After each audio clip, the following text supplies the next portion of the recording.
Hello, everyone. Welcome to my live tonight, where it will be an update on Andrew Mountbatten Windsor, formerly Prince Andrew. He's not a prince anymore. Hello, Amber. Welcome. Glad to see you here. And hopefully some more people will come in as well. So we're going to be discussing an update on Andrew. We're going to be discussing the toolbox killer, David Parker Ray. And then we're going to finish on a lighter note and share some ghost stories, my own personal ones. A few I've shared on here before and some I haven't. I'm going to try and think of ones I haven't shared online before, just to give you something new. And that'll be it. And hopefully you guys in chat and anyone who comes up can share their ghost stories and whatever they like about the topic. Hi, Amy. It's great to see you. In chat, Amy, Unsolved Amy Boston has a great channel, along with Amber has a great channel also. Amy Boston is from Boston and discusses true crime and other things related to that. She's very into the Karen Reid case, and she is a viewer and a supporter of ATS News and Alex Erickson, who are big friends of the channel here. So it's great to have Amy Boston in here. And I saw on your community post you were trick-or-treating with your son, and I hope that was nice and you got lots of candy, I haven't had any so far, but I'm prepared to pause or go on mute if need be. I don't want to get tricked, you know what I mean? But it was awesome. That's great. So glad to hear. So yeah, let's get into the topic then. Prince Andrew is no more. It's he after my live the other night and before, in between that period of then to now. Yesterday, he was officially stripped of his royal titles.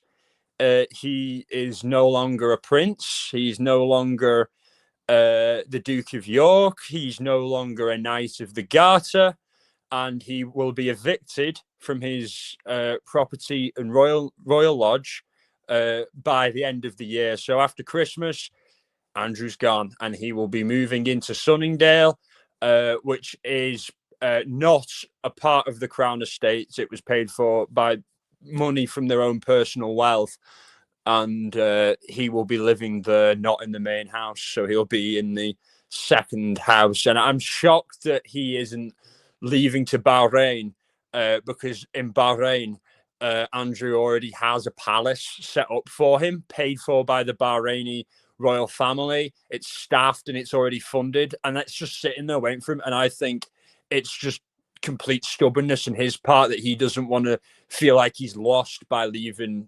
Britain. But at this point, Andy, if you're listening, cut your losses and kindly fuck off.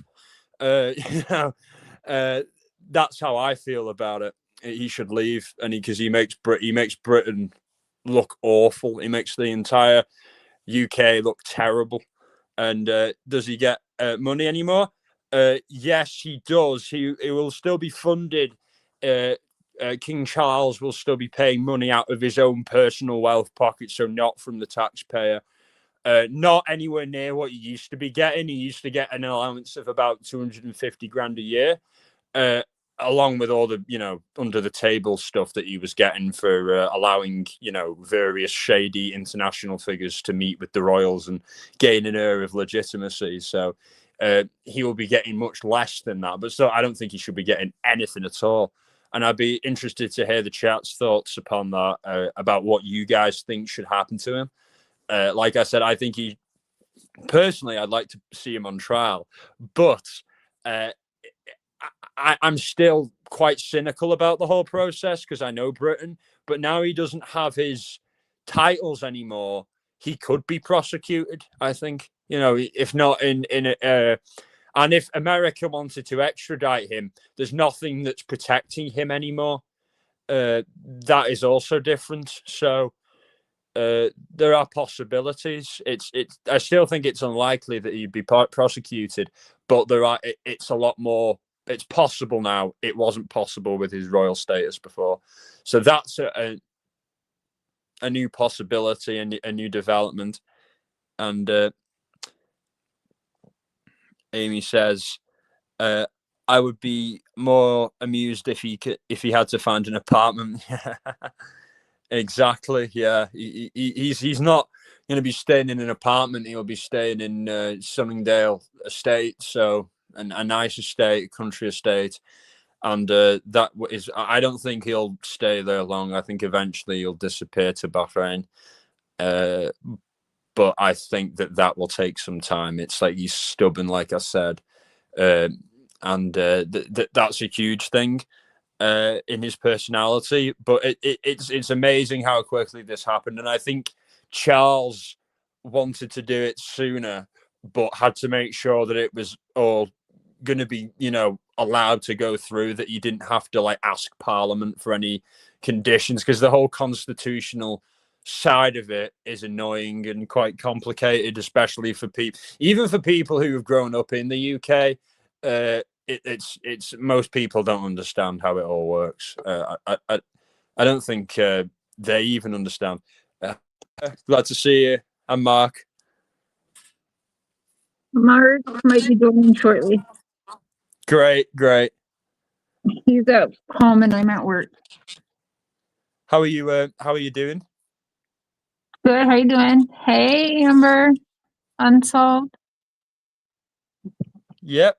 Hi, Amber. Yeah, and I'm great. Thanks for asking. And happy Halloween and happy Samhain to you and all the chat.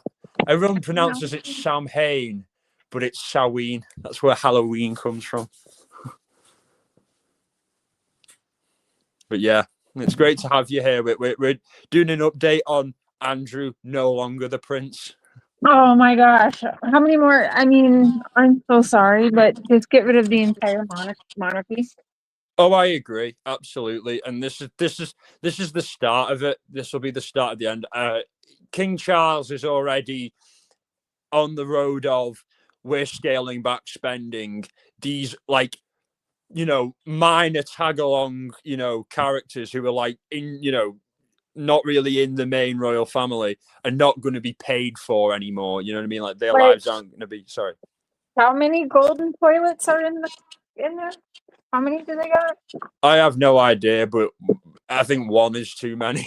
They for sure got one. One I think is they have a few too golden many. toilets. Yeah, it's crazy. Yeah, and it's absurd, and I think that with him, it's the process of scaling back, but it will be a long process. I feel it will end with William. I don't think that he might want his kids to, but I just don't think that anyway, at his reign, anyway, when he takes over from his dad, it's going to be. He's already said in interviews recently that under him it will be even more scaled back. So at that point, I don't think he wants to become the head of the Church of England, because when you become the monarch, you also become the head of the Church of England. So technically the head of the Protestant faith in all of England. So I don't think he wants that, and I think that will be the next step. That will separate. They won't be no. They'll still be the head of state, but they won't be the head of the church anymore. And then they will no longer be the head of state. They will just be ceremonial, and then they'll just be like everyone else in time. It will gradually go like this. There's all these monarchists who want to live in medieval times. That it's the beginning of the end for that fairy tale world that they want to live in. Why do we need their history will live on, but we don't need a king or a queen anymore? I totally agree. It's it's archaic, and you wonder why people like him, like Andrew and others, have get away with this sort of stuff. You can't have institutions like that where people are above the law and above everything, and then expect them not to abuse that level of power and authority. Power corrupts, and absolute power corrupts absolutely. You know what I mean? That's a quote from a member of parliament whose name I forget. He was from the 1800s, so I have a right to not remember his name. But I heard the quote. It's a good one, and I'm using it. But yeah, and I can't believe Camilla is queen either. It seems so weird. Like, I remember they only got married in like 2005, Charles and Camilla, and like I think that I think Charles is very naive as a person. I think he's very naive, and I think that he means well, but I think that he's incredible. I think they're all very naive, but I don't think Charles is predatory. I think he is foolish to a degree, and I don't think you want a fool to be the head of state, because he is, and they are, you know what I mean? Like, Andrew is foolish in his own way, but he's also predatory. I don't think Charles is predatory. He's just, he is what he is. But yeah, I agree. Camilla, is, thanks, Amber. I'm glad you like the quote. But yeah, Camilla is Camilla, you know what I mean? Like, I'm not really a fan of any of them.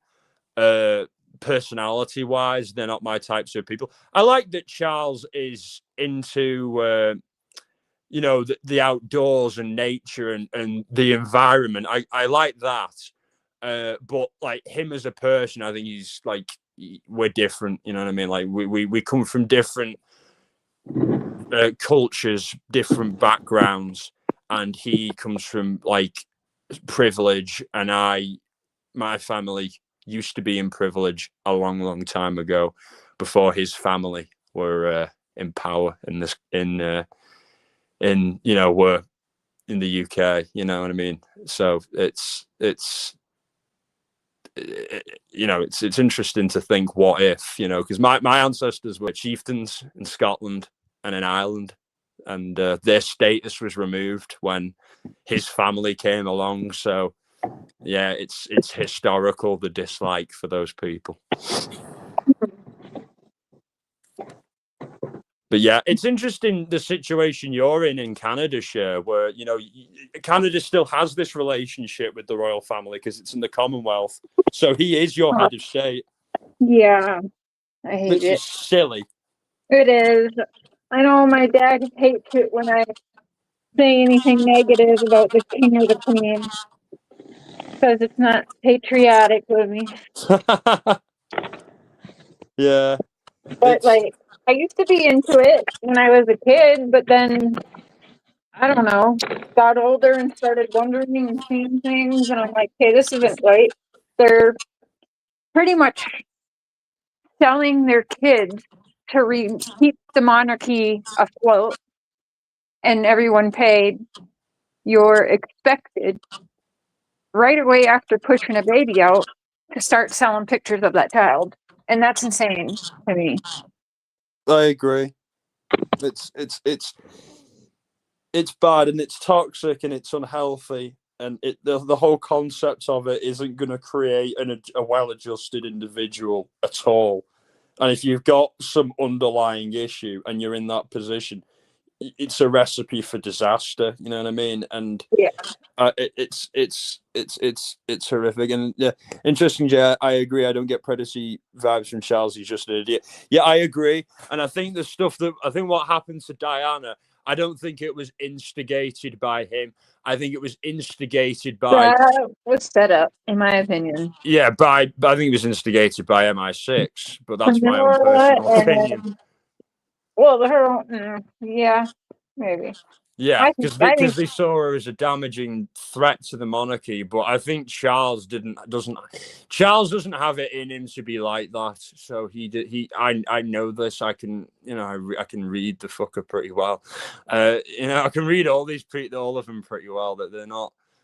Then they obviously present their persona to the public, but I've read a lot of stuff from insiders, and he's not this. kind of like he doesn't have the president is kind of more like they're the faces of everything, and there's other people that are the puppet masters. Oh yeah, that is true, because they do have power, of course, but really, ultimately, there are these grey-haired men, as they're known, kind of tongue-in-cheekly, who are various people from the Church of England, from MI5, MI6, government, whatever, Whitehall, the Foreign Office, loads of different people, Freemasons, a lot of them.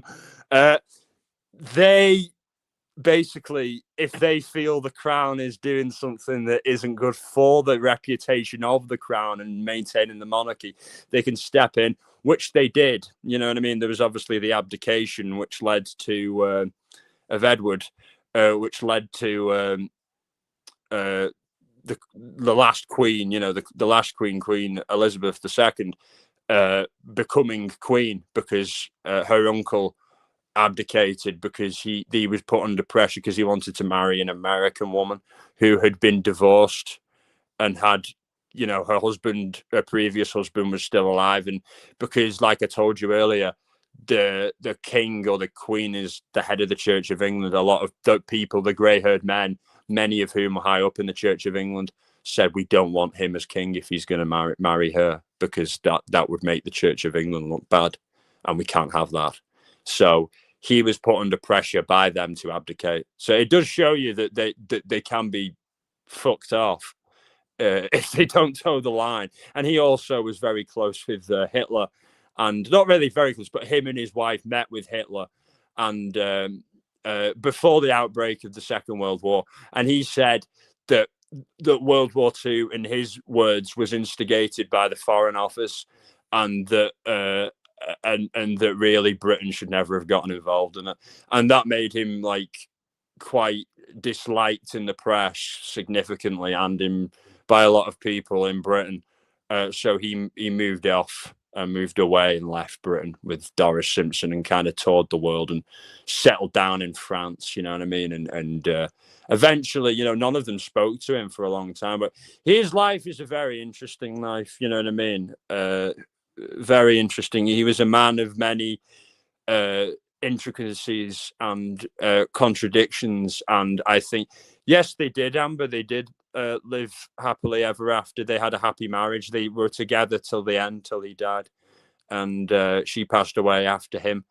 And I like his story because he chose love, you know what I mean? He chose love over power, and I think that it takes a certain type of man to do that, you know what I mean? And all the, obviously, the stuff with Hitler, you know what I mean? It's like, well, he did, he met him before all that crazy, you know, World War II broke out, and B, what in my experience of the royals, it's Cher's just dropped off. I think she might have had a call from Mark or her dad. That's what happened last time, all Wi-Fi issues. But yeah, he you know, he did meet with Hitler, you know what I mean? So obviously that does kind of cloud his legacy, and but like I said, obviously that was before the war, and like I said, these royals are very naive people, so you know, they don't tend to really do their homework. And you can see with Andrew and the types of people he was meeting with, Colonel Gaddafi's nephew and the dictators from Kazakhstan, you know. So I think these royal types, you know, that they kind of tend not to, you know, look too deeply into the people that they're meeting and take people at face value. I think it's kind of for the sake of their own neck, you know what I mean? Because they that's what I've studied. But yeah, they did, and it must have been good to know what. Yeah. And it's an interesting situation. But yeah, it's crazy that a guy who could have even been king met with Hitler, you know what I mean, before the outbreak of the war, you know what I mean? What a small world, you know what I mean? And it's odd to think about how different history could have been if he did remain king, you know what I mean? And this is the alternative history type of thing. Would World War II have happened in the way it did, you know what I mean? Who knows? You know what I mean? What reality would we be living in today? You know, it's all this alternative history stuff. But yeah, back to Andrew. I guess that Edward was an example of Andrew isn't the first royal scandal in recent times. There's been many of them. His father had his own fair share of scandals. Prince Philip, former Duke of Edinburgh, So he's not the only one, and there's plenty of them, and there's plenty more to go through. There's even a picture of the Queen doing a Nazi salute before the war. You know what I mean? So this shows you the level of closeness that these people, because the royal family in Britain are not exclusively of German heritage, are very mixed because of the nature of royals, the fact that they marry into different royal families. So, but the Battenbergs, or the Mountbattens as they changed it to, that family originated in Germany. So yeah, they do have close ties to Germany, and that would explain why there was that interaction before the outbreak of the war, and then those relations soured. So it is interesting, because people always think of England and Germany as always being these great rivals, but really, they have a lot more in common than most people seem to think. Because the royal family, a lot of people, they're Anglo-Saxon, you know what I mean, and that's mostly anyway. There are a lot of other things as well, like Russian, and Andrew's kids have a bit of Irish and Scottish in them because of Sarah Ferguson. So they're all kind of a lot of different things, but generally speaking, they're German. You know what I mean? So they have that linkage. But yeah, Andrew.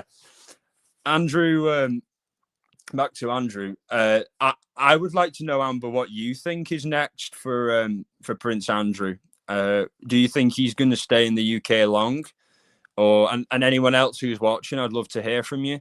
Do you think that Andrew's going to stay put in Sunningdale, or do you think that he is going to disappear to Bahrain?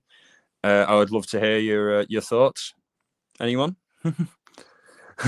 But yeah, I personally think, like I said earlier, he'll stick around for a bit and then he'll leave, because I think the pressure's just going to keep mounting. I don't think it's going to go away at any point. I think it will keep piling and piling up, and it won't get any better for him. So yeah, it's not looking good for Andy. And I think the book that Virginia Giuffre released posthumously has really been damning, and has brought down a prince, you know what I mean, and is shaking up society in a way that is unprecedented. And it's something that I don't think anyone could have predicted, that just one woman who's sharing a story could have such an impact. But it does, and it shows you that times are changing, and that people aren't as untouchable as they may have thought they were once. So it's a very, very interesting times we're living in, and I can only imagine what's going to happen next. With him. My dream would be to see him in court, though. I think that would really send a good message. That no one is above the law anymore, and they were, I think, for a long time.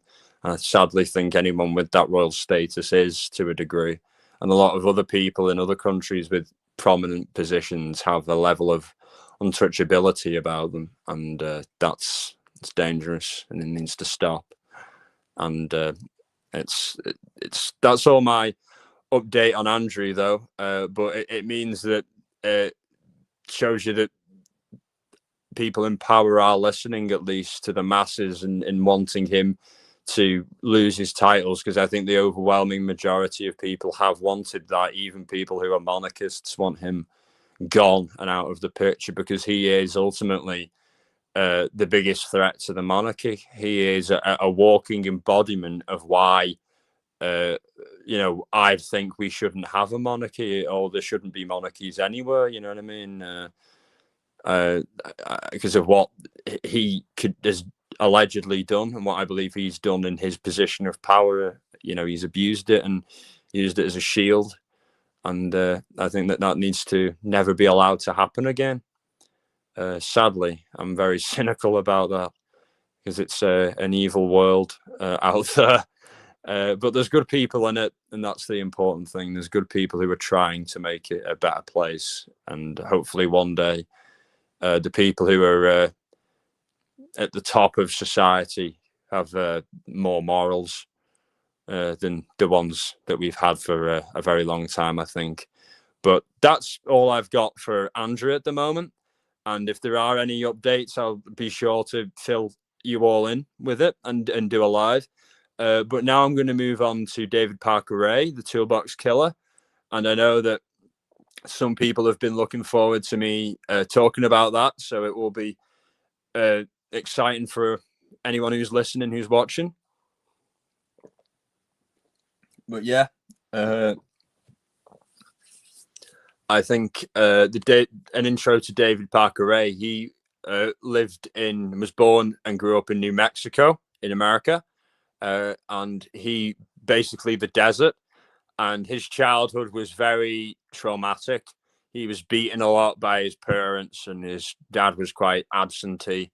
And the only time his dad would come back from and see him from long haul truck rides, David Parker Ray's father, he'd bring him really disturbing, violent pornography. And when David Parker Ray was like 10, so I think mixing with him being beaten a lot, along with the pornography that his father was giving to him of women and bondage scenarios, really violent scenarios as well, that created a disposition, an imbalance in his personality, a sadistic disposition.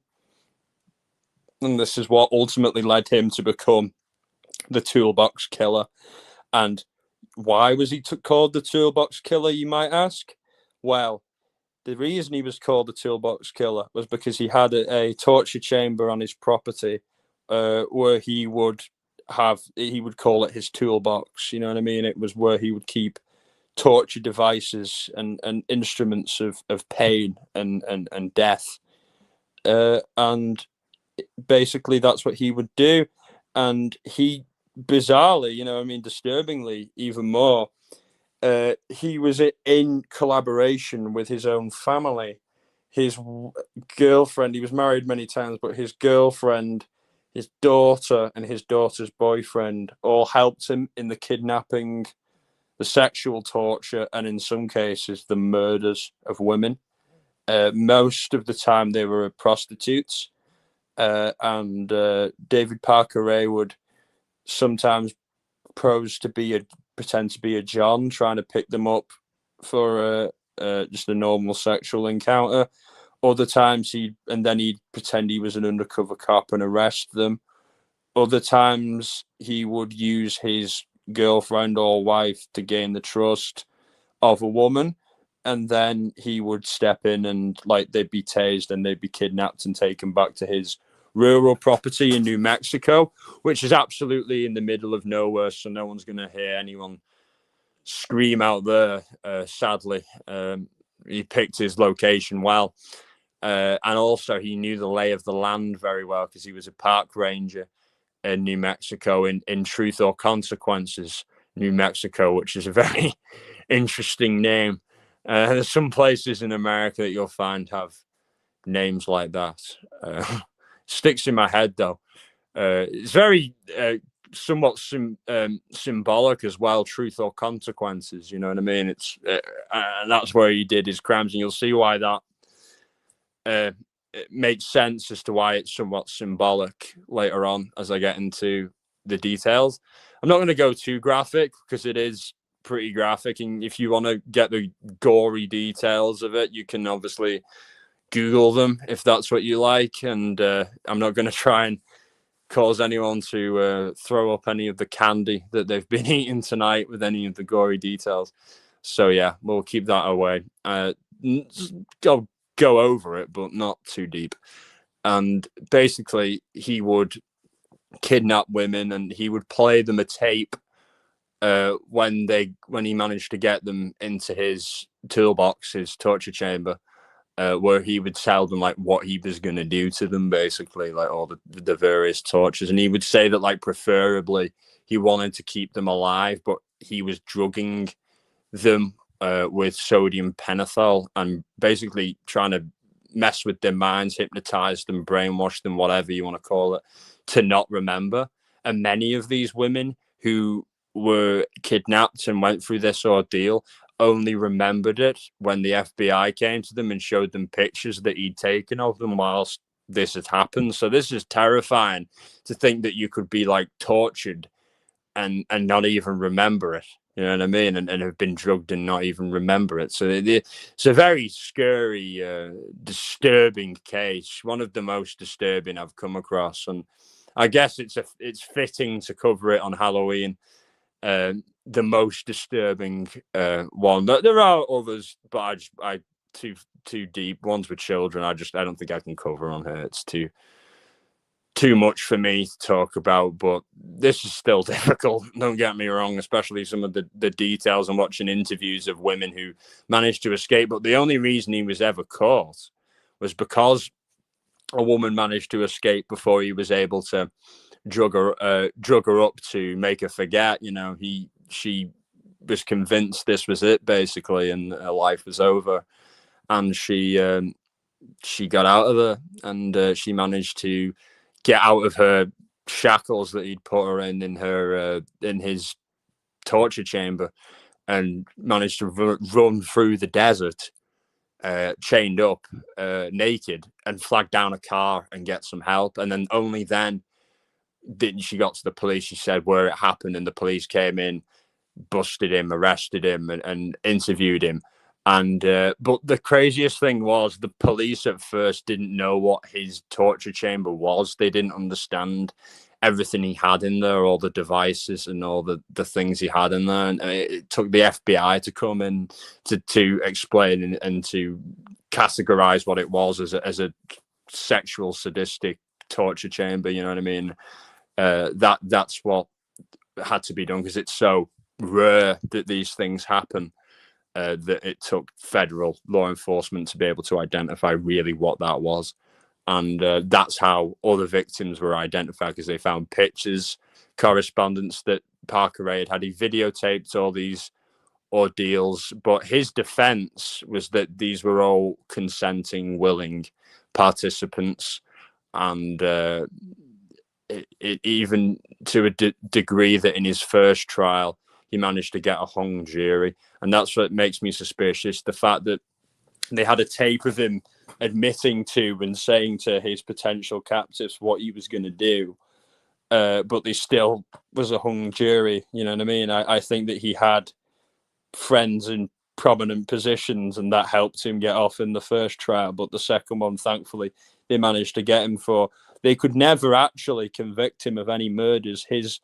The boyfriend of his daughter confessed to the police that he had killed a woman for David Parker Ray, who they had been torturing, and Parker Ray had ordered him to do it, and that's what he said. But they'd never found the body. But this was a confirmed missing woman, so this is more than likely true, and it's likely that they killed many others as well. But like I say, this is New Mexico. This is the desert, you know what I mean? There is also a lake nearby as well, but the police searched that top to bottom, didn't find any bodies. And I think that they also found a plan for a disposal plan, a potential disposal plan for bodies that Parker Ray had written that showed the lake. But I personally think that was a bluff. That was a red herring that he'd left in case the police found. I don't think he buried them I think he buried them in the sand, in the desert, you know, in the ground, because it's a lot harder to search a place like that than a lake. So it's a case of a serial killer who was convicted not of any murder, but we are fairly confident that he was a serial killer. They managed to convict him on kidnapping and sexual assault charges. But just as he had entered prison to start serving his sentence, which was life, he had a major heart attack and died, sadly. So he didn't get to serve his sentence and like feel any kind of consequences for his crimes. He got out of it. It's good that he died. He was a monster, but it would have been nice for him to have some kind of punishment. He just dropped dead the second he turned up in prison. Basically, there was no punishment, like I say. But it's good that he's off the earth. It's a plus, I suppose. But yeah, that's a really harrowing case. I can't imagine how awful it must have been to have to investigate that. And I've watched interviews, and I sent Amber an interview, ATS News, an interview that one of his captives had given, and how she got out. And these are very strong women. You know what I mean? I can't imagine the insanity, the level of torture that he inflicted upon them. And he is one cold son of a bitch. That has to be said. You know, the gory details are just horrific, and the devices and the methods of torture that he used were just medieval. You know, I've never heard of anything that bad ever, you know, in any of my true crime research. So yeah, it's not a case for the light-hearted. I'll tell you that. But what is interesting is I've discussed this with other people, is the potential of Parker Ray for having some link to potential MK Ultra, government drug-induced brainwashing, torture-based mind control, trauma-based mind control, with drugs along with it, and trying to perfect methods to do with this. This is stuff that was done by the government in the 60s and allegedly discontinued, but there's rumors that it carried on. And I was thinking that perhaps maybe Parker Ray was involved in some kind of government off the books black ops study into trauma based mind control, along with drugs, and studying the human effects to that level of torture, and if it can be wiped from the psyche, and or if painful memories can be manipulated or wiped from the psyche. It's just a theory, and it's no proof of it, of course, not that there would be, but it's a hunch, you know what I mean? Because I'm very suspicious of the fact that he got a hung jury in his first trial with the mountains of evidence against him, videotapes of what he did, you know what I mean? It's unusual to me. It makes me feel like there is some kind of corruption going on, or there was. And another bizarre element to the case was he was having correspondence with people, proving a guy from Australia that the Australian police could never hunt down, but he was in contact with a guy, David Parker Ray was, and he was sending him tapes of this stuff. So this shows you that this type of, you know, illegal, illicit sadism trade, you know what I mean, goes on, and that it's not a stretch to imagine that maybe people are actually killed on film and this is sold to people like that, you know what I mean? If people like David Parker Ray exist and he has killed people, I'm confident, why wouldn't he film it? He filmed everything else. So I think when people say snuff films are a myth, I think that is a very naive statement to make. I think if you can conceive something happening, it's probably already happened at some point. That such is the way of the human condition. We can be very amazing, but we can also be very bad as well. You know, we're a very grey species. You know, but yeah, that sums up my David Parker Ray discussion. It was very gruesome, and you know, I've gotten to the bottom of it now, but it seems like chat slowed down a little bit, and hopefully it picks up a little bit more, or Cher joins back or something.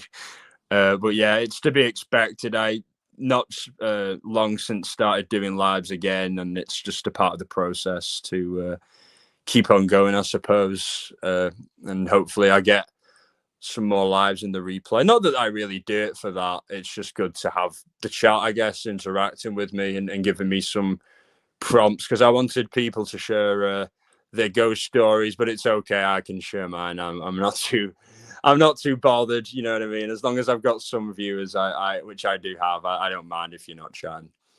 As long as I'm just not speaking to myself, I don't mind. And no, that's all. But yeah, that's all for Parker Ray, and that is a very disturbing case, and it's one that I think doesn't get covered too much because of how disturbing it is. It wouldn't surprise me if YouTube buries this live. You know what I mean? Just for the mentioning of his name. But hopefully they don't. Fingers crossed. But yeah, I'm going to start with some discussions on a lighter topic now to balance things out, because I believe that in true crime and in discussions like this, especially when the topics are very heavy, you've got to split it up. You can't just hammer on the doom and gloom and the sadism and the blood and gore and the traumatic stories and stuff. You've got to have things that are, I guess scary, but not in the same way. Supernatural, I suppose, and in keeping with the theme of Samhain or Halloween. I'm going to share some ghost stories, paranormal stories, interactions that I've had that I haven't shared before on the internet. So hopefully you'll be intrigued by what I have to say and the stories I have. So we're going to get into that now, and I hope you like the background that we have, especially for Halloween. We have the skeleton dancing. Hope you like it. But yeah, I'll start with a very, very bizarre story of mine. I was walking on the moorland in this is near the Welsh border. This is the Midlands in England. And a lot, I have told other paranormal stories to do with this region, but I haven't told this one before. I was walking at night on a mountain, basically, and locally it's known as Devil Mountain. Yeah, thanks, Amber, and I'm glad you're still here and interacting in the chat. I was worried the chat was dead for a moment, and I know it's Halloween, but we like to see the dead rise, not remain quiet. But yeah, I'm glad you're here chatting and you like the theme. But yeah, I'd love to hear some of, if you've got any paranormal stories. Oh, no worries.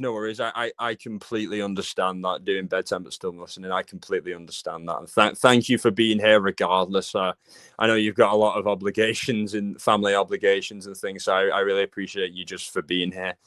But yeah, I'll get started with my story then.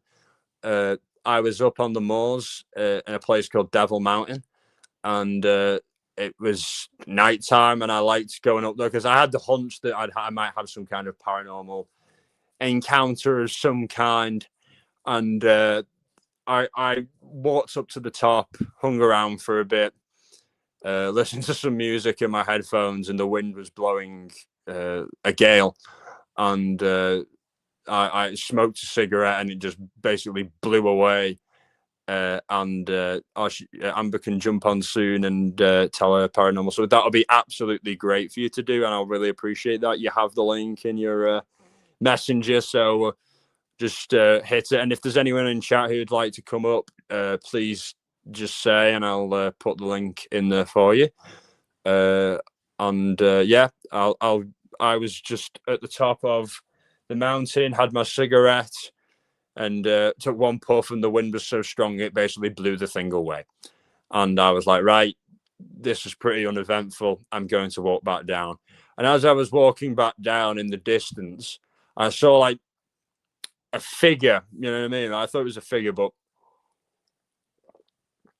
I looked closer, and it looked like a wolf, basically, like a large, not like a dog, because I know dogs very well, and I know the noises that dogs make, and I know huskies as well, and dogs that are close to wolves and things like that, and I know how a dog would behave in that situation, and it was certainly no wild dog or stray dog. It was all black, and it was big, and I could just see it in the distance near some rocks, and it saw me, and I could see it. It was dark, and the only light I had was the moonlight, and the light on my phone, and I looked into the distance.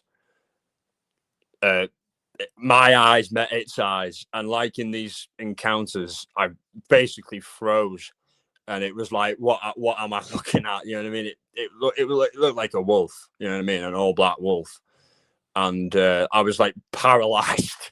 You know what I mean? And in my head, I thought, if this thing attacks me, I'm gonna try and fight it off, and even if I die, it will be known, like in the autopsy, he died fighting. You know what I mean? So, and that I felt a great sense of courage from that.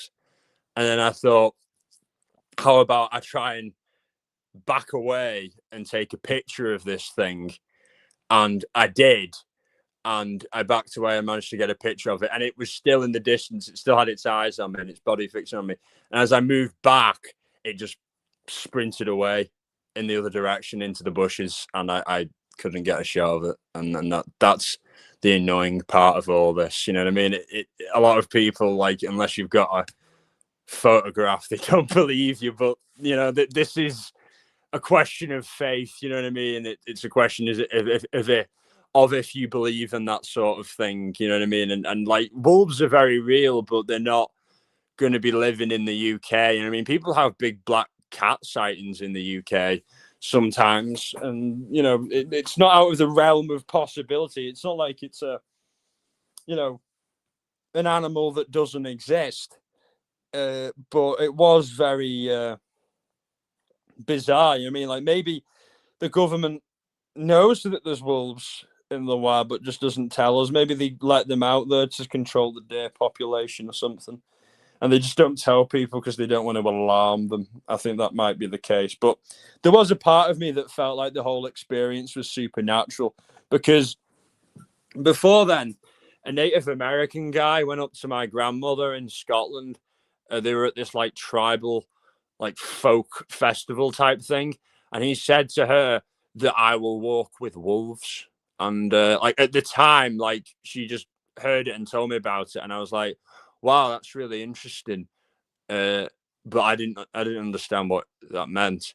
But then looking back, I understood what that meant. And in Native American folklore or in their culture, a lot of the times when you're a young person becoming an adult, and I was at that age when this happened, you like go into the wild, into the forest, and you get like an epiphany from the spirits or from the gods or from nature or your ancestors, and that bit of wisdom allows you to carry on and transcend childhood into adulthood. So I think it was an experience and an encounter like that. I think that the wolf that I saw was supernatural in its being. I don't think it was a you know, a living wolf. I think that it was a symbolism of courage and of overcoming adversity, and like a familiar almost in you know, magic circles. I think that the wolf embodies me very well. And on the picture that I'm using there, you can see just kind of on my lapel, there is a wolf that I have. If the picture was bigger, you'd see it. There's a wolf that I have, a wolf pin, to kind of show that. So that was, I think, more of a spiritual journey. It wasn't really like a ghost story, but it was a spiritual journey. And like, not every paranormal encounter has to be negative, because I don't look back on that negative. Sure, it was freaky at the time and it was shocking, but I'm still here. You know what I mean? It didn't maul me. And I learned from it, I grew from it, and I got a sense of wisdom from it. You know what I mean? It opened my eyes to a spiritual world. The spiritual world doesn't always have to, you know, be like a ghost or something negative. It can be something empowering, you know, and something that can give you courage and wisdom in the long run. And I think that that's a very interesting concept. I think that people in the West generally have lost sight of their spiritual basis. I think that the Native Americans who practice, the ones who still practice their old folk religion, are practicing a religion of their own ancestors that's always been. And paganism generally is the true original faith, and it's a reason why everyone around the world did it. Different kinds, some better than others, some with bad practices, some with good practices, depending on how you look at it. Different, but all ultimately bonded by the fact that it's linked to nature and linked to the planets and the stars and our ancestors. And I think that I'm speaking to white Europeans and people of that ancestry directly here, because I think that we as a people have lost sight spiritually of where we come from. And I think that once we look beyond Christianity and the whole Judeo traditions, I think personally we unlock who we are truly. Because this isn't me proselytizing, but I think that I've always gained a truer sense of myself from going outside in nature and reflecting on my ancestors in the past and my land and my kin and my folk. You know what I mean? These traditions to me are ancient European traditions and values. And I see Christianity as being something wholly Middle Eastern. And I don't think that you can get a connection with something or somewhere that your ancestors, you know, didn't live, work, and die in. You know what I mean? I think, you know, that's why I think in America and in other countries, my spiritual encounters are less frequent than they are in what could be called, you know, the British and Irish Isles, you know, where my blood is rooted. I think that that's the same. I think a lot of Americans, if they go back to their ancestral home, wherever that may be, where their ancestors came from, I think that they would very likely have paranormal encounters. I think you'd be very surprised with how you have, with what you have. And I'm not saying negative ones here necessarily. I'm talking possibly encounters or feeling of past ancestors, you know what I mean? Messages from them, ancestors you'd never known or heard of. You know, this is, you know, very, very possible. I've had experiences like this, and I'd advise others to do so, because I think the more you learn about where our societies used to be, I think the more you realize about how our new normal isn't normal at all. I think big city living is bad. I think that really we need to return to our roots in the country and not live in massive packs. I think that that's how disease and misery and mental illness spread. You know what I mean? I don't think the human being as a species was ever supposed to live how we live. Cities are stacked like rat colonies. We're not rats, we're apes. You know, that's what we are. And if you look out in the wild, other apes don't live hundreds of thousands and millions packed together. They live, you know, sparsely populated. They live in small tribes, and that's how we always used to live. And I would like to see a day where we get back to that. We get back to nature. And this is all linked, I think, to the spirit world, to the paranormal. And I think it's about redefining the paranormal, because obviously there can be good experiences, there can be bad experiences, and that, like with everything. But I think it's up to you about how you interpret those experiences. Like I said, that encounter with the wolf was obviously very tense.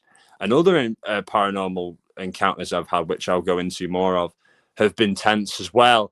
But I've always come out of it okay. And I've been better as a person, and more grounded and more worldly and wise as a result of that. You know, and it's not something that's a tap that you can just switch on and switch off. I think that a lot of this happens to me because I'm doing practices and rituals that induce this.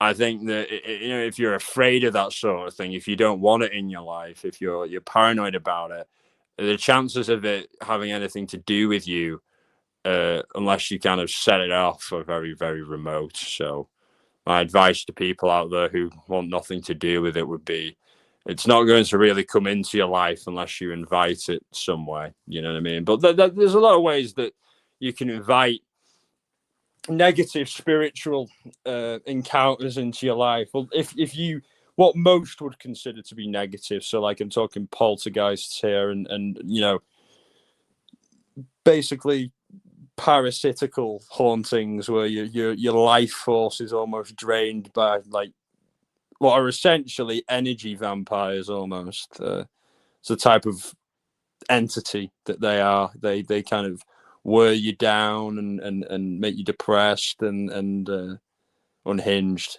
and they feed off that energy, chaos, and that's what fuels them. And there are other entities that fuel off other negative emotions, and these can be brought about by simply being unbalanced and not living a balanced life, and not taking time to be mindful and to get your negative emotions and negative feelings and worries and to exercise them, to expel them from your being, and to get them out of you and to not let them burden you. And that's what I do when I talk about rituals. This is about expelling negative things, negative thoughts, negative emotions, doubts, whatever, out of you. You know what I mean? Or any kind of negative spiritual energy. Just getting rid of it, and focusing on the good energy of your ancestors, of the earth, of the direction that you're moving in life, your loved ones, your animals, whatever, your land. You know, that's what I'm talking about, and it's interesting. I can't wait till Amber can come on and talk about her paranormal experience. Because I've never heard this, so this will be a treat when she's able to get on. She's on bedtime duty at the moment with her kids, so soon. Yes, thank you, Amber. Yeah, so she's on bedtime duty, so it's no worries. Take your time. I completely understand. But in the meantime, I can tell another story, and this is pretty horrific. To be honest, because I'm used to it. I think because I'm used to these kind of encounters, I don't dwell on it too much. But I know a lot of other people would be really horrified by this. I was in a rental. Usually this happens. I rent rural kind of cottages and small homes and stuff in the countryside, because I know I like places like that. I like those settings. It's good for me creatively when I'm making music, and it's also good for me spiritually when I'm doing rituals, because there's more of a magical spiritual energy around there, and there's less abstraction, there's less people, and there's less big buildings and bright lights that get in the way of that type of thing, that ruin the focus of magic. All those abstract things, you know, these modern things. You're back to where we used to be when you're in places like that. You can forget the modern world, depending on where you are, for the most part. And I was in a place like that, rural, again, similar kind of area, the Midlands. It's a haunted hotbed in England. If anyone ever visits, go to the Midlands and go to Powys in Wales, that whole area, Shropshire. You'll probably see something paranormal. And if you don't sue me. It's not a tap, you know what I mean? You can't just turn it on and off when you want. It can happen, it can't, you know what I mean? It's a gamble. But yeah, what happened to me was I was on my own, and I was just going up to bed, and the light was on. And I swear to God, I looked down the stairs, and there was this young girl in Victorian dress, covered in blood, with black eyes, and I saw her, and she saw me as well, and she said, "Help me," and I just looked and I just laughed, because I was like, "There's no way this is fucking real. There's no way this is real." I was completely sober at the time, not even a drink of alcohol. And I was like, "There's no way." Of all these encounters, even though I have done rituals to induce this type of thing, even though I have done with Ouija boards and other kinds of things, it still doesn't change the fact that this is crazy to me. You know what I mean? Even though I know this is real, still crazy. and if you dwell on it, you'll go mad. You know what I mean? You'll just obsess over it. So I try not to. I try to not think of it all the time. You know what I mean? Yes, I believe it. Yes, it's true. Yes, it's a side of reality that most people don't see. But it doesn't mean I have to make it my life. You know what I mean? Because I have a lot of other interests as well. Like, everyone can see true crime and music and a lot of other things as well. So I think that a lot of people in the world. Sorry, are you going to stay on? Yeah, I can stay on longer. Amber's going to go and talk about her paranormal story, and you're welcome to talk about one as well, sure, if you have any. And Mark, if he's here. And I'm glad you're all right. I was worried about anything that had happened to you because I know you're at work. So yeah, I'm just glad you're all right. But yeah, that whole what I was saying is about my my story with seeing the girl is like I just saw her. She said, "Help me." She was wearing like a Victorian dress and black eyes, blood on the dress, and I was sorry, I had to do inventory on drinks. No worries, I totally get it. And I know people multitask all the time when they're doing lives and watching lives. I always do as well, so I completely understand. And everyone's been great here tonight. I really appreciate everyone who's turned up and who's watching. And if you're not chatting, I don't blame you. I a lot of the time just have lives on and listen, so don't feel like you're not appreciated because you are. But yeah, I was just shocked by how real she looked. Anything with numbers, I gotta focus. Yeah, I'm the same. I get sidetracked so easily. Clumsy's here. Good to see you. Yep, we're probably a topic that you probably like. Yeah, ghost stories. Not the main topic of the night, but it is a topic that we're kind of finishing up with. But yeah, it's a thing we're doing since it's Halloween, Samhain, which you obviously would know about. But yeah, I'm glad to see I'm live again. Yeah, it's been a hiatus, but I'm doing it again. I'm doing it again, and yeah. So yeah, the girl who I saw, she was white, obviously, because it was Victorian era, and but like really white, like pale, like dead white, and black eyes, like not like her eyes, like she'd been beaten up, but like just black, like black. You know what I mean? Like black, like as black as the sky. You know what I mean? Like it, and like I looked at her. She said, "Help me." She was at the bottom of the stairs. I laughed, and then like closed my eyes, and then she wasn't there anymore, and like that was just yep. ATS Monday night. I'm having a party panel to discuss hidden true crime and stuff and other things. I'd love you to join, and Jay, of course, I'd be more than happy to. I can't speak for Amber, but I'm more than happy to join. But yeah, that would be great. Yeah, glad to see everyone's making friends in chat. That's great. And yeah, but it was so real, like all my other encounters. And you always there's always this, either I freeze, I laugh, and there have been times where I've been like, this has been the real deal. I say recently, in the past year, where an experience has happened. And that's great, Amber. I would love to be on a panel with you and share.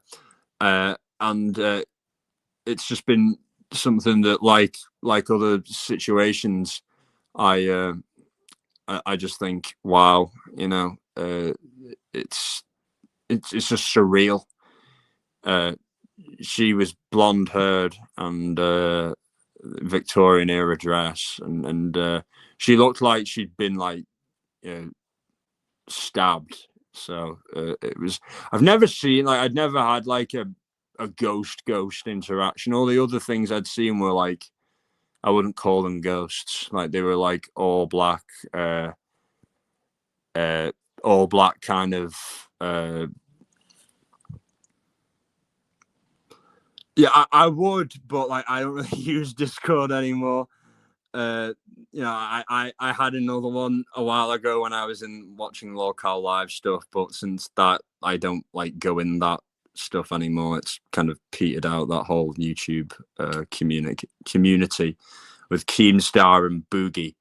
I've kind of not, like, I got rid of it, so I'm not really on it anymore, but I appreciate that. But yeah, no worries. But yeah, I think she was probably killed, you know what I mean? And yeah, she was probably killed, and from the looks of it. But she was so real, like, I'd never seen a ghost before. Like, I'd seen all black figures. That's what I always tend to see. Not always, but when I've had these experiences, it tends to be like black figures or like a black wolf or something like that, something dark, you know what I mean? But never like what I thought had ever have been a living person at some point. She seemed like she'd been alive at some point. And there was another one, but like I talked to you about what I think was a glitch in the Matrix experience. I think that was just some kind of like time kind of glitch, like I say, glitch in the Matrix, parallel reality, not alternate reality, like parallel universe type shit. You know what I mean? The woman and her son I saw that time in the storm, to me, that was, which I've covered on this channel before when I did my paranormal experiences live 2 years ago. I believe it was that long ago. But yeah, I talked about that then. And if anyone's interested, you can check that out if you're interested after this live. But yeah, was you skeptical prior to the experience? Yeah, that wasn't my first experience. Like, but on my first one that I ever had, when I talked about seeing the all black figure on the Ferris wheel in Ireland, I had always been interested, but I was never 100% convinced. But I wanted to be. There was a part of me that always kind of knew there was something to it, and I wanted to think that it was real, but I couldn't fully commit to it until I knew it was. And that's how I knew it was. You know what I mean? I was completely sober. That is quite a factor that kind of crops up quite a lot. There's large parts of my life that are kind of black holes for time and losing time and things like that. And that is something that the glitch in the Matrix experience, or the time thing, was I think, like I said on the paranormal experience live, I think that whole scenario was caused because there was a storm on and I was near a quartz mountain, and that ripped a portal open. I think it ripped the fabric of time open somehow spiritually. And for a brief moment, I saw somebody else and their son, and they saw me. And where they was, it was bright and day and no rain. But where I was, it was thunder and lightning, But welcome, Amber. So glad you could join us. Hello. Happy Halloween. Happy Halloween. Happy Samhain. How is the little ones? Are they enjoying it? Yes. Little guy, he was a little skeleton, and we used the same costume that we used for my first one. So it was like a little hand-me-down, like both of them. I'm gonna like edit pictures of them like side by side in the same costume, but I haven't done it yet. And then she was Rumi from that K-pop Demon Hunter Netflix show. I don't know if you've seen it. I haven't, but it sounds interesting. Oh, it is. It's a cartoon. But yeah, share. We definitely, some old school Watts panels would be interesting too. 100%. 100%. I think that would be great because Cher's got some great opinions, and like you and Ali, she doesn't hold back, and if she offends someone, she doesn't care. You know what I mean? She just says it how it is, and she has transparency on her channel, and it is always an open discussion where, you know what I mean, even if you don't fit in that narrative almost, what she's saying, you can always challenge it. You know what I mean? You can always have it. But I would love to hear your paranormal story. Oh yes, for sure. Okay. This was so long ago. I'm like It's like one of those things where I'll never forget it, but at the same time, I'm like kind of trying to remember like exactly how it went. But it was with an ex-boyfriend. We drove down to Florida for vacation, and on our way back up, we stopped at a hotel, and we were like desperate to get some sleep. Like we were the type of people that when we traveled, we just went until our eyes like pretty much were heavy, and we just would wing it, you know. So we just seen the nearest hotel and we're like, let's go. So we get off the exit, and it was already the middle of the night by the time we got there, and we smoke cannabis, and we were out on our balcony of this hotel room. And you know, like when you see like a shadow under the door, like on the other side, that you just see like it'll be light and then all of a sudden it'll be dark and you think that you see someone like walking by or something. Yeah, the silhouettes. Yeah. Yeah, so we were out on the balcony and we kept like thinking that we heard somebody knocking on our door and that we would see like, oh, somebody's walking outside, you know, our main door of the hotel room. But every time we went there, nobody was there. And we're like, okay, this is weird. Plus we were smoking. And so we're getting like paranoid too. But I remember taking a shower. I remember feeling like the place was just like gross. Like we were just desperate. That's the thing too. It's like we wanted to just get some sleep and then get back on the road. And this was in the South. I want to say it was like around Virginia or it was somewhere like we weren't in Florida for sure, but we weren't in the North. And that's key for later on. And so we like it was a type of beds that like you didn't even want to get under the covers. So I literally remember we laid out our bath towels on our beach towels because it was a vacation like in Florida. So we laid out our beach towels and slept on them, and like because we just did not want to get in this bed. And it was just like he was exhausted, so he fell asleep before me. And I kept hearing, you know, when you're at a hotel room and the door on the lock on the top of your door is like one of the ones that you like fold over and it latches. Yeah, you've got like a double locker type of situation. Yeah, it's like a deadbolt type Yeah. thing. And it like sticks out and then like you kind of latch it. Yeah. Okay, so I kept hearing down the hall somebody else's door opening and then closing, but it wasn't closing all the way. It was bouncing off of that, like that deadbolt thing. And I remember thinking like, oh, there must be drunk people. They must be out in the halls. You know what I mean? Like I was just like so exhausted, but at the same time, it was keeping me up. And it was just periodically, it would be like 10 minutes would be silent and I'd start dozing. And then 10 minutes later, I would hear like the door, like somebody opened it and then closed it, but it's not closing. It's just bouncing off of the deadbolt. Oh, and I'm like, I didn't think anything of it besides it must just be people drunk and like coming in and out like middle of the night. And then like, you know, when you're you go to turn on a lamp and it's like that noise, like right before you click it, like it's like click, click, like you turn it to turn it on and then the light bulb turns on, but before it turns on all the way, it's making like sort of like a little noise, like before it clicks. I kept hearing one of the lamps in our hotel room, like making a noise as if it was going to click all the way or like on, but it never did. Like it was like somebody had their hand on like the lamp to turn it on, but they just didn't have like the full strength to turn it all the way. Like there's some unseen like force. Yes, and I'm not immediately thinking that. Like I'm not like it's a ghost. I'm thinking like this is like strange. Like why can't I just fall? It was almost like my sixth sense like was telling me like you're not there. You guys aren't the only ones in this room right now. Trust the sixth sense always, Amber. Yeah, so I'm like thinking, I'm starting to think like I'm kind of getting scared, but I don't want to wake Johnny because we've been driving all night and like he's sleeping, you know, so like I'm just trying to deal with this myself. And like it's a carpet and the carpet was nasty, like it just felt greasy.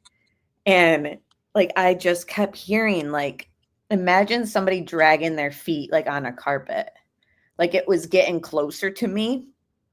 And then I felt like pressure on my legs, like on my calves, like somebody had like their hands grabbing my calves. And I just was like in a state of like, I'm scared, but like still I wasn't going to wake Johnny up because it was almost like I wasn't ready to accept what was happening. Yeah. You know, like you're just thinking like this is weird. And plus the exhaustion mixed in with it that I'm just like, my body wants to fall asleep, but like my mind is telling me like, wait a minute, like you're not 100% safe to fall asleep yet. But eventually I end up falling asleep and we're in the car. Like he did like the checkout or whatever, like at the desk, turning in the keys or whatever. And I'm already at the car, like loading it or whatever. And he had said something like, the lady was like, oh, how was your sleep? Like in the way that she was asking it, like she was like inquiring, like almost like she knows that things are there, you know what I mean? But like he didn't elaborate much more. And then like when we're in the car, I was like, should I just like say something? And then like finally I was just like, I was scared last night. Like stuff was like creeping me out. Like I don't know. And then as soon as I start saying it, he was like, I felt the same way. And then I was like, really? And then like we start telling each other like things that like he was hearing or like feeling, like even when we were both smoking and thought somebody was outside the door, we were kind of like, oh yeah, that was kind of the start of it. And then we both kind of realized without ever saying anything to each other, like during it, that we were both feeling something extra going on. And then come to find out, the whole reason why I say the location of the place is meaningful is that hotel in that area was like built on top of like some battleground. Oh wow, yeah. Those places are an absolute hotbed for them. I've seen footage of like guys dash camming was driving through Gettysburg, I think, and there was like a ghost figure that ran across the road. You know what I mean? You can even see it on the camera. It's that vivid. You know what I mean? And experts have taken the thing apart and said it's not in any way edited. It's genuine. You know what I mean? Like you got footage proving this stuff, and there's still people who are denying it. You know what I mean? It's like I get that though, because I mean I've had this stuff staring at me in the face, and even in those moments, it's like you don't think, oh, this is real. It's only after the fact where you really go, you're frozen with disbelief and bafflement at the moment. And then in the aftermath, you're able to go, right, what does this mean?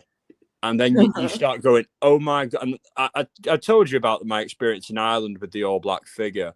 My first encounter of any kind like that. And after that, I remember just being up all night after seeing it and going, this means that there is more than likely going to be a afterlife of some kind, possibly, more than likely. And it also means that reality, as is been put forward to me my whole life, is wrong. So if this is wrong, what else is wrong? What else have I been lied to about? What else are they not telling us? And then that started me questioning. I was already very skeptical of people in power, but it just absolutely amplified that. I questioned absolutely everything, to a point where I am skeptical about anything that is said in the world. And but not to a point where I see a conspiracy everywhere. I understand that is a foolish road to go down, but that was my personal kind of reaction to it. Did you get anything like that? Did you ever think like, wow, if this is real, relatives of mine in the past, I might see them again. I could contact them again. I've had instances where I've felt dead relatives come through. Me too. Yeah. I'd love to hear about it if it's not too personal. It's really just it's really not too personal, only with, I mean, it's about my dad, but the reason why I say it's not too personal is just because I've come to almost take comfort in it. Oh, that's how it should be. That's exactly how it should be. That's how you should see it. That's how everyone should see it. Yeah, like it just, you just feel like no matter what's on the other side, like that you're gonna see them again. I don't know. It was the night before his funeral. My brother and I stayed the night in his house, and I was writing a letter to put into an envelope into his casket, and I felt like almost somebody else's hand guiding mine. Wow. And then I was just, obviously just talking to my dad via the letter. And it was just like I was feeling like the vibrations and like on my body. And I just really, really think that like his spirit was there with me. But that was years and years like after I had already kind of gone through the journey of like what's on the other side, obviously after that paranormal experience too. And I'm just like, then you start traveling down that everything is energy and it just transforms into a different form. So then it's just, yeah, that's where I'm at. Same. And I can't believe, you know, I couldn't imagine not being at this point. You know what I mean? The amount of, I guess, understanding and power, I suppose, it's given me to not be so affected by grief and by not waste my own emotions, my own time. You know what I mean? Because and realizing that there is a higher purpose here, there is a cause here, this isn't just nihilism we're talking about. This isn't just some random thing that we're not just going through the motions here. You know what I mean? We all have a destiny that we need to realize. And I think that these kinds of encounters certainly help us realize that. You know what I mean? That these things that help us realize and teach us many lessons. You know what I mean? I think it's great to be able to learn so much from all this. You know what I mean? I think the thing with me is like with that. Did you hear me talk about the Victorian girl? Yeah, that's Yeah, crazy. with that, yeah, I think with that is like I was at a place where she'd passed, and that energy is always going to be there. And because of my rituals and my other encounters, I'm on a frequency where I'm more able to comprehend these things. My third eye is more refined, I suppose, because it gets more refined with meditation, with ritual, with other experiences, with not allowing your mind to be clouded with abstraction, so like doubt and modernist materialistic things, and these modern values that are aimed at steering us away from any kind of spiritualism. I think commercialism and like overt capitalistic greed is exactly the antithesis of this, and also believing that we are a collective and not being so inwardly focused. You know what I mean? I think that this level of the balancing act of this is very powerful. This is understanding all this can help us in a very way, but it's important to like not let the ego get away with it, because the ego is also the antithesis of all this. You know what I mean? Like people go, oh, I have all this power, I'm a psychic, I can do, you know what I mean? Like it goes to their head, you know what I mean? Or like, and become cult leaders or whatever. But for me, it's about saying everyone can have these experiences. You know what I mean? And I'm not like the chosen one here. You know what I mean? Like none of us are saying that. You know what I mean? Like everyone can have it, I think, if they open themselves up to it. Yeah, ego is the enemy. 100%. I think like we see with Andrew and we see with David Parker, the ego brought them down. You know what I mean? It always does to them, those types. 100%. If they had worked or thought about their own ego, they probably never would have been caught. And same with Koberger, I think. 100,000% with Brian Kober. I think the guy thought just because he'd done a college course on this stuff that he just get away with it. And if it was that easy, don't you think everyone would be doing that? You know what I mean? If that was just guaranteed to, like right. You it do shows some you fantasy and you get away with it. Like, no. No, it's like sorry. No, I'm just thinking like along with what you're saying, like another reason why I feel like the ego was his enemy, and that it was all planned to do it the year that like he finished school too. You know what I mean? Mm. It's almost like he was telling himself, like, you've done well with your training. Now you're ready for it. It's foolish. It's one of those things, murder, where, and crime in general, like learning about crime or sitting in a classroom discussing these things is very different than actually doing them. You know what I mean? And having the ability to do it and get away with it. I mean, theory only counts for so much. And the reality is, he didn't have experience in inflicting violence upon people. He didn't have experience of committing serious crimes and getting away with it. You know what I mean? He didn't have experience being grilled by the police. He didn't have experience in a lot of things, and that showed. And his ego is what made him think that he could coast by and do this, and that he covered all bases when really he hadn't. He made some really rookie mistakes, so many that it surprises me to this day. And I think I and other people gave him way too much credit for his own abilities. I think he's a fucking idiot, to put it bluntly. I think he was a fucking moron. Literally, like his just ego. a waste of space. Like, you know, they're all wastes of space in their own ways, but you can at least say it, when Ted Bundy was at his trial, remember the judge said something like, you know, he was still putting them down as like what you did was terrible, but at the same time he was like, with your brilliance, like you could have done so much better. You know what I mean? And nobody ever gave Koberger a backhanded compliment like that ever. Well, you got to say the Zodiac killer was at least good at what he did. He never got caught. You know what I mean? So Yes. He was a successful killer. He was a terrible person, but he was a clever bastard. You can't say he wasn't. And anyone who says he wasn't is a fool. As if you kill that many people and have such a giant investigation on your back and you get away with it, then you have to be genius level IQ. Mm-hmm.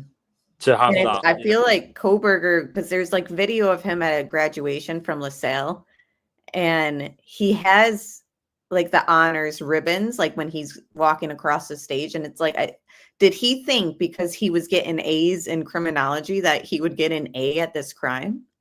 Yeah, that's his ego. That's how naive this guy is. Talk about being intelligent and all this. The guy's a naive idiot. You know what I mean? It's like he wasn't. Like, yeah, he had his heroin problems, and like there's a level of streetwiseness that comes with being a drug addict and buying drugs. But like I said, he wasn't a career criminal. He wasn't used to having to think about, you know, how to beat a case and how to do things without leaving evidence and all this other stuff. And the way you learn that best is by doing it. Not by thinking about it and talking about it in a fucking classroom with a bunch of middle class and upper class kids who don't know the reality of that world and never really will, who are just pontificating about what could be and what might be without having any concept of that reality at all. That's why he's a fucking idiot, because he thought that all that was enough when it isn't. Pretty much. Practical experience is what creates results. You know what I mean? He thought that he knew it all. You know what I mean? That's his ego. Mm-hmm. Idiot. I want to hear what you had to say about unless you were still on this topic. No. Anything's fine. Everything's fine. Oh, I didn't know if you wanted to do like the toolbox killer or whatever. Or I'd already talked about him, but we can talk about him again if you like. Oh, I was doing bedtime at that time. My bad. No worries. Like, would you have got any questions that you'd like to ask or anything you'd like to bring up about David Parker Ray? Well, just that video you sent me with the survivor. Absolutely. That's an interesting one. That was, I just couldn't even, for her to know into what really stood out to me was her realizing that like he was, I mean, it's obvious because he's a sadist, but Yeah.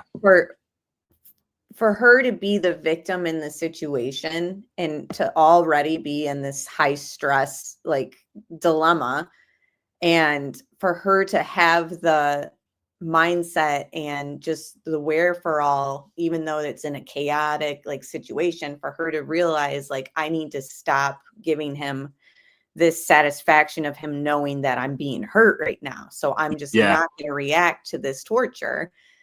And I'm going to change the way that like I'm going to respond to this torture. Like for her to have realized that that would change the whole thing for him, like that to me was just brilliant. And I'm like, I don't know if I could have thought to myself like to not act the way that it, you know what I mean? She just it's a damaged mind. It's a damaged mind that would be able to think of that. It's because she's been abused and she knows how that mind works all too well. You know what I mean? She talks about being abused in childhood by her stepfathers and mother, you know what I mean? And was basically left to fend for herself. A prostitute too. She'd probably seen that type of stuff, but it was just, I just was blown away, like in just tough woman, really tough. Yes. Did they make a movie about him? Because I feel like some of the stuff I was like, I feel like I've seen this.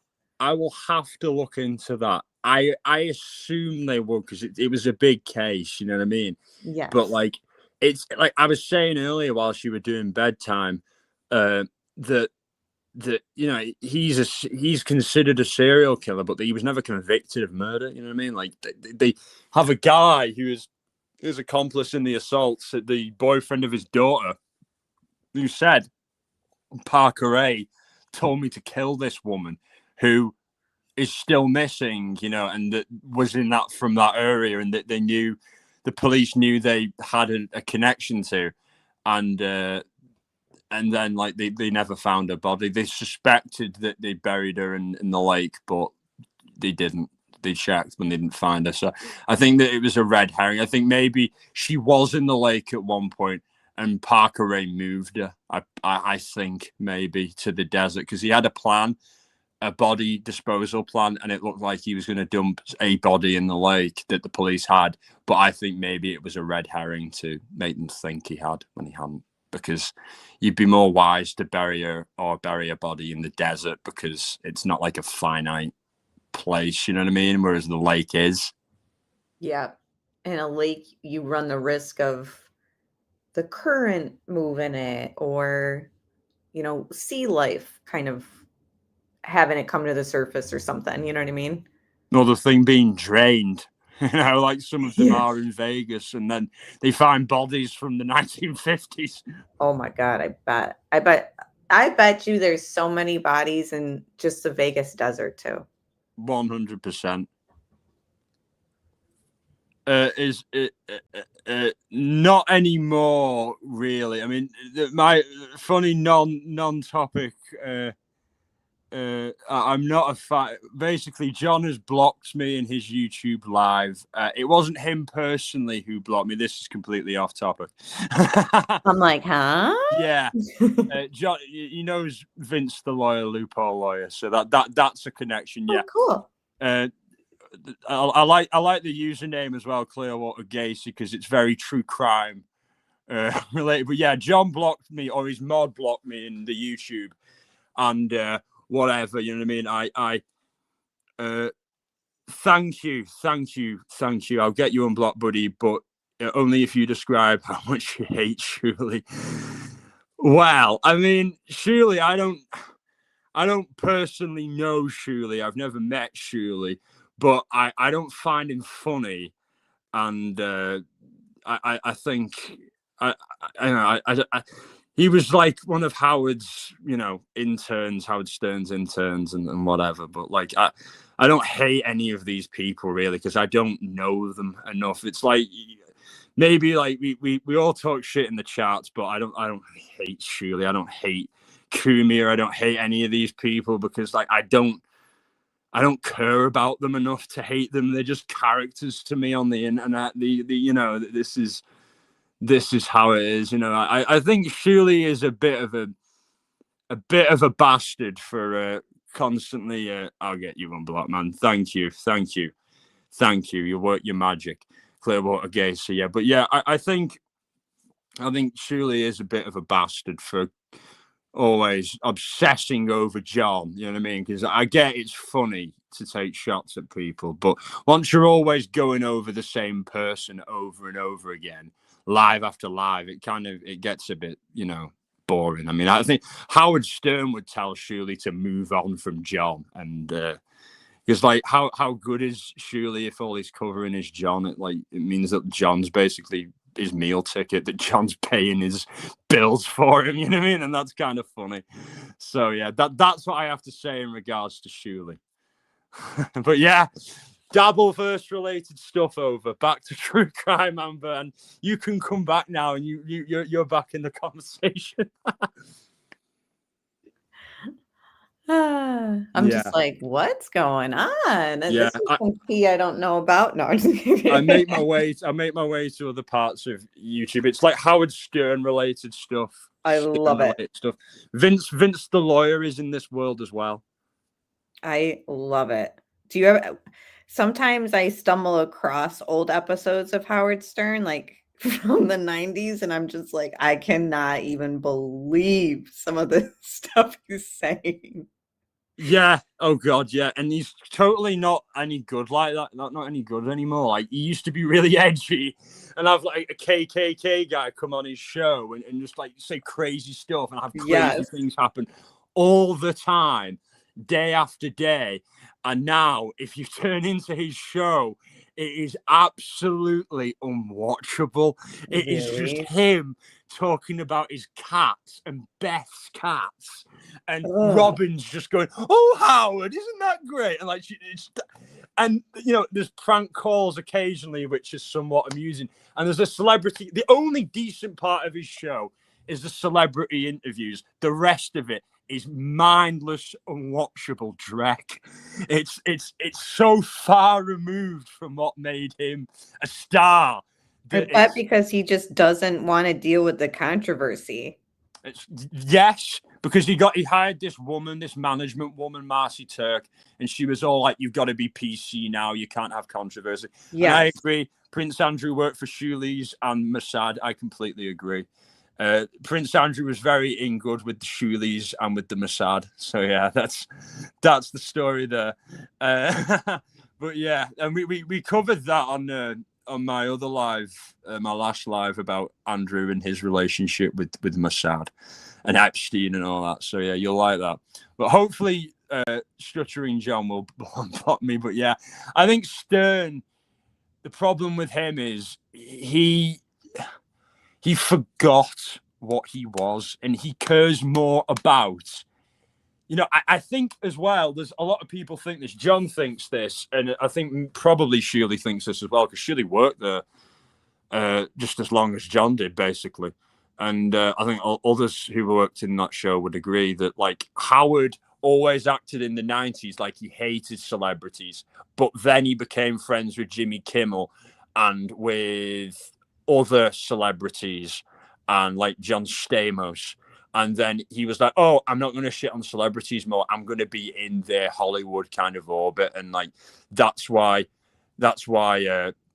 he does know I've messaged him on Facebook and he's read it and he's done fuck all about it, because he needs to keep on top of this, because he needs to keep his supporters close to him. I'm not going to do a Clay thing where it becomes a big to do, and it's like, or is Jay gonna go on TSN, or is he gonna go on with Cumia and talk shit about John?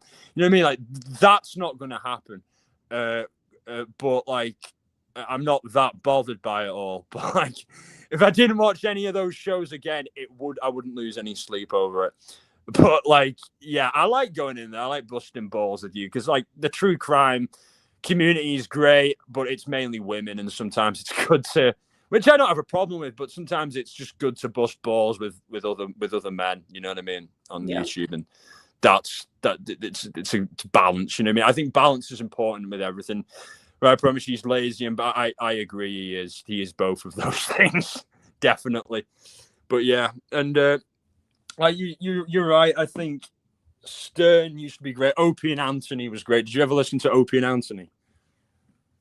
No, I have to hop off. The baby's crying right Oh my now. God, no worries. Thank you Yeah, so I'm like, much "Come for back." for I'm like coming watching up. him on the camera. I'm like, he's not going back to bed. All right.